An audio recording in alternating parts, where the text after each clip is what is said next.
শুভ সকাল বন্ধুরা। এখন ঘড়ির কাঁটায় বাজে 9টা 10। আর এই দেখো রান্নাঘরে চলে এসেছি সকাল সকাল, কেননা রান্না বান্নাটা তাড়াতাড়ি কমপ্লিট করে নিব। আর জানো তো আজকে আমার রান্না করার কিন্তু ছিল না, তবুও রান্না হচ্ছে বাড়িতে। তোমাদের দাদা ভাই বলেছিল দুপুরে আসবো না, তো ভাবলাম রান্না বান্না করবো না। আর আমারও যাওয়ার আছে একটা জায়গা, কোথায় যাচ্ছি সব কিছুই তোমাদের সঙ্গে শেয়ার করব। আর হ্যাঁ, যেই কথাটা বলছিলাম, রান্না বান্না করবো না বলেও করে নিলাম। ভাবলাম রাত্রে করলে এই গরমের মধ্যে আরও ঝামেলা, তার থেকে এখনই করে রেখে দেবো, ভালো হবে। ছানার তরকারি করব, আর ভাত করব, আর পটল ভাজা করব তার সাথে। আর তোমাদের দাদাভাই দুপুরে আসবে না, 10টার সময়তে বেরিয়ে যাবে, তাই ভাবলাম ফাটাফাটি রান্নাটা করে নিই, যদি ও খেয়ে যায় সকাল সকাল ভালোই হবে। আর কেমন লাগে বলো, বাড়ির মানুষ না খেয়ে বেরালে কেমন একটা লাগে, তাই ভাবলাম রান্না বান্নাটা কমপ্লিট করেই নিই। আর জানো তো, হাতে যদি সময় থাকতো তবে কি করতাম বলো তো, ছানাটাকে একটা কাপড়ের মধ্যে বেঁধে তার মধ্যে ভারী কিছু চাপা দিয়ে দিতাম। 1 ঘন্টা পরে তারপরে উঠিয়ে পনির মতো করে পিস পিস করে কেটে নিতাম, দিয়ে পনিরের তরকারি হয়ে যেত। আর সেটা আর হলো না, কেননা টাইম নেই, তাড়াহুড়া করে রান্নাটা করতে হলো। তোমাদের দাদাভাই বেরাবে 10টার মধ্যে, তাই জন্যই আমি বড়া করে তরকারি করলাম। বড়াগুলো দেখলে কত ফুলেছিল, তরকারিটা কিন্তু খেতে ভালোই হয়েছিল, সুন্দর হয়েছিল। তো যাই হোক, তাড়াতাড়ি করে রান্নাটা হয়েও গেল পাই। আর এখন ঘড়ির কাঁটায় বাজে 2টো। আর এই দেখো আমি রেডি সেডি হয়ে গেছি, এখন আমি যাচ্ছি মন্দিরে। কোন মন্দিরে সবটাই তোমাদের সঙ্গে শেয়ার করব। আর এই দেখো, আমি কিন্তু হাতে অন্য কোথাও গেলে নেল পালিশ করতে ভুলে যাই, কিন্তু আজকে ভুলিনি, নেল পালিশ করেছি, তাই তোমাদেরকে ভালো করে আঙুলগুলো দেখিয়ে দিলাম, কিছু ভেবো না। ঘর থেকে সেজে কুজে আসার পরেও ও ভাবছে আমি কাজল পরতে ভুলে গেছি, তাই আমাদের ঘরে আবার কাজল পরছে, আরও বেশি করে সাজুকুজু করে নিচ্ছে, বলছে আমাকে ভালো লাগছে আর সুন্দরী লাগছে, আর সাজতে হবে না, তাই বলছি আমি। ও আবার বলছে না, হাসাও না, যখন আমার কাজলটা লেবড়ে যাবে। তো যাই হোক, কাজল টাজল পরছে। আর নিচে দেখবো ওই দিদিদের হয়েছে কিনা, কাকিমা, তারপরে সবার। তো সবাই মিলে একসঙ্গে যাব, 4জন যাচ্ছি। ও দাঁড়াও, ভুলে গেছিলাম, এই পুচকিটাও যাচ্ছে। পুচকিটাকে কি সুন্দর লাগছে না দেখতে, মিষ্টি মুখ একবারে। তো চলো এখন বেরিয়ে পড়বো মন্দিরের উদ্দেশ্যে। আর অনেক দিন থেকেই ভাবছিলাম কোথাও একটা যাব, ফাইনালি আজকে যাওয়া হচ্ছে। কাকিমা পরে নিয়েছে শাড়ি, আর মোনা দিদিও পরেছে শাড়ি শিফনের। আর এই দেখো ওই পরেছে কুর্তি, আমিও পরেছি কুর্তি। দুজন শাড়ি, 2জন কুর্তি। আর আমি পরেছি সাদা কালারের কুর্তি। আর এই গরমে সাদাই ঠিক আছে বলো, আর সাদা তো শান্তির প্রতীক, তাই না? আর আমরা সবুজের মধ্যে দিয়ে কিন্তু আসলাম, চারিদিকে সবুজ আর সবুজ। এই মন্দিরের ভিতরে আসলে কিন্তু এই রকমই। আর রূপ সনাতন মন্দির, এই মন্দিরের নাম, কি সুন্দর নামটা না? তো চলো তোমাদেরকে ভিতরটা দেখাবো। আর কি বলতো, এই মন্দিরের ভিতরে কিন্তু অনেক বড় বাগান আছে, তারপরে গোয়াল ঘর আছে, অনেক কিছুই আছে, সবটাই তোমাদের সঙ্গে শেয়ার করব। আর দেখো কত আমের গাছ, আর আমও ধরেছে। আর আমরা তো ভাবছি কি আম পেড়ে নেবো, কিন্তু ভয় লাগছে জানো, এত সুন্দর না আমগুলো, মানে গাছ, মানে আম হাতের লেগে যাচ্ছে এইরকম, কিন্তু নিতে আর পাচ্ছি না। দেখবে আমি মানে ইয়ার্কি করে নিতেও গেলাম, কিন্তু আর ভাঙতে পারলাম না, ওই মানে একটু ভয় লাগছিল ভাঙতে, তাই জন্য ভাঙিনি, কি বলবে না বলবে। আর অনেক রকম গাছ আছে, লেবু গাছ, তারপরে তোমার কি জানো ওটা, বক ফুলের গাছ, সব রকম আছে।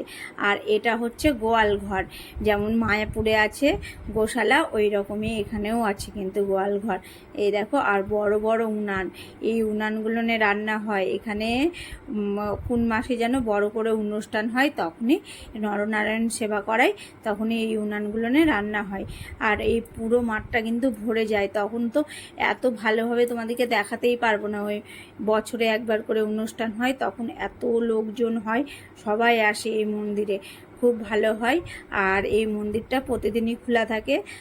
জানো তো, মন্দিরটা অনেক বড় এলাকা জুড়ে আছে। আর এই মন্দিরের ভিতরে এসে না গরম বুঝতেই পারছি না, চারিদিকে গাছ টাছ আছে, বেশ ভালো লাগছে। সব মন্দিরেই ভালো লাগে, একটা অন্যরকম শান্তি আছে, তাই না? আর চারিপাশটা ঘুরে ঘুরে দেখার পরে চলে আসলাম মন্দিরের ভিতরে। আর প্রথমে কেন আসিনি বলো তো মন্দিরের ভিতরে, কেননা ঠাকুরকে শয়নও দিয়েছিল, তো পর্দা সরাবে না, 5টার পরে সরাবে বলছিল, তো কিছু কিছু ঠাকুরের শয়ন দেয়নি, সেগুলোই দেখলাম। আর এগুলো দেখো মাঝখানেরগুলো, এগুলো নিয়ে কৃষ্ণ ঠাকুর আছে, রাধা কৃষ্ণ, তাই জন্য এরা শয়নে আছে, পর্দা দেওয়া আছে। এই পর্দাগুলো এখন সরাবে না। তো যতটা ভাগ্যে আছে ততটাই দেখলাম আমরা। আর গোপালটাকেও দুলালাম, জানো গোপাল আছে একটা, কি সুন্দর গোপাল। এই মন্দিরের ভিতরে দেখো অনেকজন কিন্তু নিচে ঘুমিয়ে আছে, বলছে কি শান্তি লাগছে এখানে এসে। যাই হোক, মন্দিরে আসলে তো একটা শান্তি থাকে, তাই না? আর আমরা প্রসাদ নিয়ে নিলাম ওই দিদাটার কাছে। তো দিদাটা অনেক গল্প করছিল আমাদের সঙ্গে, বলছিল এই মানে অনেক কিছুই গল্প করছিল। তারপরে বলছিল কি এখানে সব কিছুই পালন করা হয়, কেউ বিবাহবার্ষিক পালন করে, কেউ হ্যাপি বার্থডে পালন করে, কেউ মৃত্যুবার্ষিক পালন করে, বাচ্চা কাচ্চা নিয়ে এসে খাওয়ায়, সব কিছুই করে। তাই বলছিল। আর আমাদেরকেও বলছিল ফোন নাম্বারটা নিয়ে যাও। আর জানো তো, আমার গোপালকে কোলে নেওয়ার খুব ইচ্ছে ছিল, কিন্তু নিতে পারলাম না। গোপাল এইভাবেই থাকবে, তাই গোপালকে আমি দুলালাম।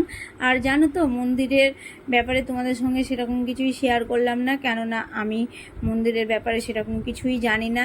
কেননা এবার প্রথম আসলাম, তোমাদেরকে তো বললামই। আর মন্দিরটা আমাদের ঘোরাঘুরি বেশ ভালোই হলো। এবার আমরা বেরিয়ে পড়বো বাগানের উদ্দেশ্যে, আম বাগান যাব। এখানে এত আম দেখেছি না, নিজের হাতে আম পাড়তে ইচ্ছা করছিল, তাই এখন বাগান যাব, আমের বাগান। আর বাগানে গিয়ে দেখছি অনেক উঁচুতে আম, যেন হাত দিয়ে পাড়াই যাবে না। তাই একটা বাচ্চাকে বললাম আমটা পেড়ে দাও তো, ও আবার লাঠি নিয়ে আসলো, বেশ ভালোই পেড়ে দিল জানো, দুটো আম পেড়ে দিল। আর ওই দুটো আম বাড়ি নিয়ে এসে মাখিয়ে খাবো। এটার একটা ইন্টারেস্টই আলাদা, তাই না? বাজারে তো অনেক কিনা পাওয়া যায়, কিন্তু গাছ থেকে পেড়ে নিয়ে আসলাম, ভাবো তাইলে কত মজা, তাই না? অনেক দিন পরে এইরকম ঘোরাঘুরি হলো, বাগান আর বাগান, আমের বাগান, তাই না? আর আজকে ঘুরতে ঘুরতে কিন্তু ভয়ও কাজ করছে মাথার মধ্যে একটা, কেননা মেঘটা কিন্তু গুড়গুড় করছে, আওয়াজ হচ্ছে, বৃষ্টি আসার সম্ভাবনা আছে জানো। অন্যদিন কিন্তু বৃষ্টি হয় না, আর আজকে আমরা ঘুরতে বেরিয়েছি, মনে হচ্ছে বৃষ্টি আসবে, মেঘ চমকাচ্ছে, এরকম করছে। তো যাই হোক, আর একটু ঘুরবো। এই ঘোরার সঙ্গে সঙ্গে জানো কি হয়েছে, তোমাদের দাদা ভাইয়ের ফোন এসেছে, বলছে বাড়ি চলে এসেছি। তখন বাজে 6টার কাছাকাছি এইরকম। তো বলছে চাবিটা দিয়ে যাও। আর আমি তো আছি কোথায় আর বাড়ি কোথায় জানো। আর চাবি নিয়ে আমি চলে গেছি, চাবি ওকেও দিইনি, আর আমিও রেখেও আসিনি চাবি। আর ও এসে বসে আছে বাইরে। তখন আমার মাথাতে একটা টেনশন কাজ করছে, এবার তো বাড়ি যেতেই হবে, যেমন করেই হোক ঘোরাঘুরি পরে এখন বাড়ি যেতে হবে। যতটা পারলাম ততটা ঘোরাঘুরি করলাম। আর বাড়িতে যদি চাবিটা রেখে আসতাম না, তবে এত তাড়াহুড়া করতে হতো না, আর একটু ঘোরাঘুরিটা করাই হতো জানো। কিন্তু চাবিটা রেখে আসিনি। আর তোমার কেনই বা রেখে আসবো বলো তো?